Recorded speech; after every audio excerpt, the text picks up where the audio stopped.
My fellow citizens, at this hour, American and coalition forces are in the early stages of military operations to disarm Iraq, to free its people, and to defend the world from grave danger. On my orders, coalition forces have begun striking selected targets of military importance to undermine Saddam Hussein's ability to wage war. These are opening stages of what will be a broad and concerted campaign. More than 35 countries are giving crucial support, from the use of naval and air bases to help with intelligence and logistics to the deployment of combat units.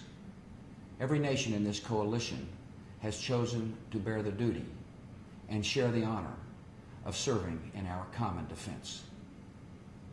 To all the men and women of the United States Armed Forces now in the Middle East, the peace of a troubled world and the hopes of an oppressed people now depend on you. That trust is well placed. The enemies you confront will come to know your skill and bravery.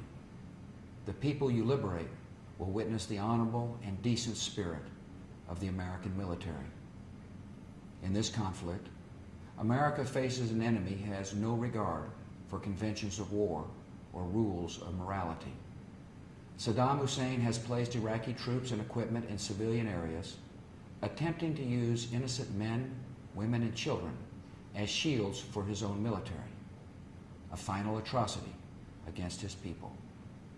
I want Americans and all the world to know that coalition forces will make every effort to spare innocent civilians from harm.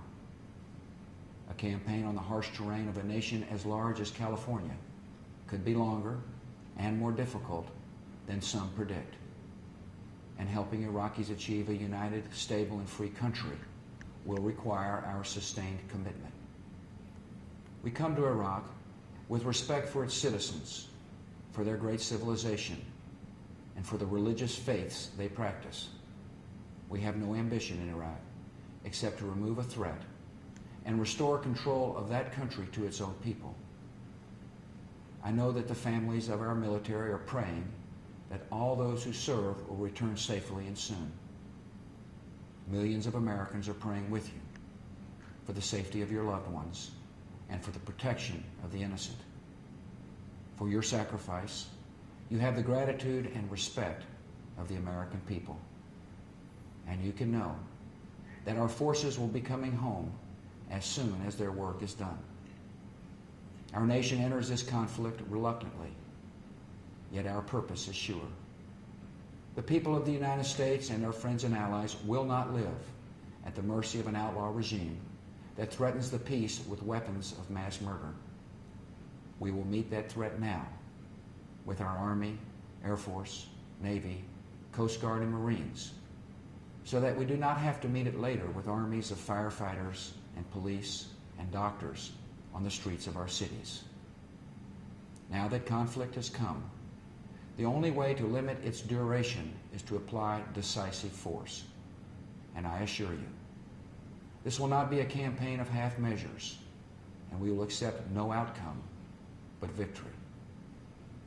My fellow citizens, the dangers to our country and the world will be overcome. We will pass through this time of peril and carry on the work of peace.